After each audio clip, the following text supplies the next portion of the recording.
Happy Tuesday, Stampers. Today we're going to be looking at how to make this latch card. You'll see how it opens, and then you can lay down the little element that makes the latch so that you can see it when the card is open, or of course it's used when the card is closed. Along with this, I'm going to give 3 tips today on things that you can do just for stamping in general, not necessarily for this card. Okay, so we're going to start. I've cut a piece of Always Artichoke long ways. So we're at 4 1/4 by 11. And I'm just going to fold that in half.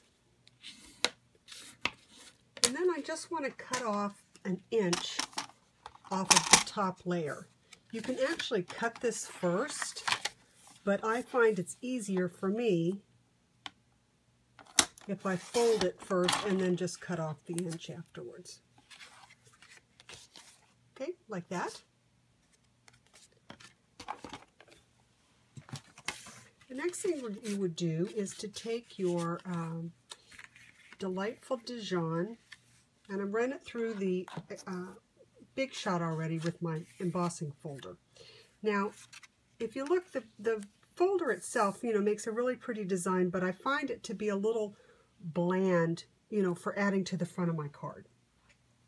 So the first thing I did was to take some chocolate chip ink and a sponge dauber, and I just add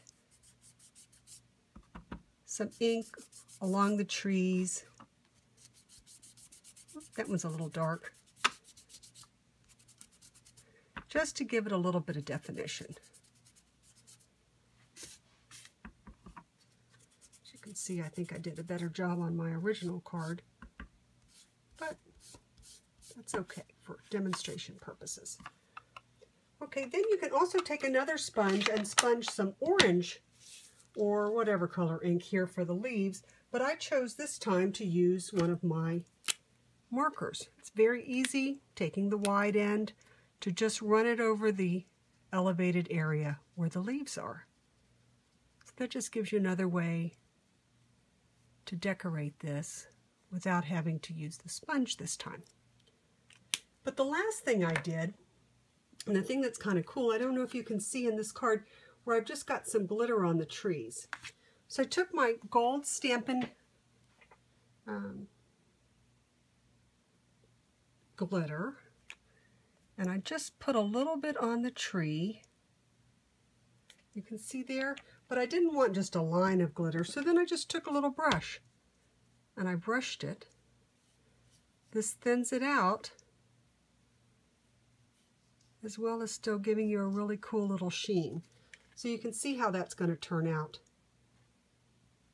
Okay, so another thing then that we would do for this card is to make it so that it's going to fold.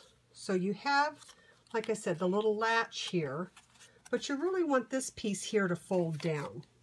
So in order to do that, if you will just take your trimmer again, and where you've cut before, now you're scoring the bottom. So just score it a little bit, move it over a little bit, and score it again.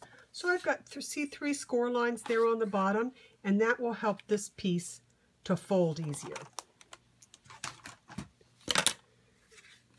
Okay. The second thing that I've done that you could do on any card is to remind you that you can take any piece of designer paper and color it or stamp on it or whatever you'd like to do. If I use this piece just as is, you can see here, to me that was kind of bright for this card. I'm using kind of muted colors. So I just took, again, my chocolate chip ink, and this time I took a regular sponge, and I just sponged some color over the top of the paper, and that gave it more of a distressed look. You can put as much or as little as you like. I think the original one I had a little bit more. But see, it still gives you the pattern of the paper, but it gives you a whole different look to it. The third tip is this particular set, this A Corny Thank You, which is in our new holiday mini catalog, is a polymer stamp set. And sometimes, if you'll take your polymer stamp and you try to place it onto the block, the stamp itself gets a little bit curved so that it's not straight. So my tip is that if you will take your polymer stamp and lay it flat down and then put the block down on top of it, it gives you a nice straight stamping edge that you can use. So for this particular card, again, we would take the base of the card, we would add our piece that we did here. To the inside, you would just add a piece of vanilla cardstock. Okay, then put your scalloped circle with the orange circle, with the little acorn, and the stamped thankful. Pop that up on a couple of dimensionals and just attach it here to this side so that that will close your card and again have a latch. So as you can see, this is called a latch card. We looked at a different way to put glitter on, a good way to stamp with the polymer stamps, and also that you can sponge on the designer paper. So I hope you have a great day. Bye.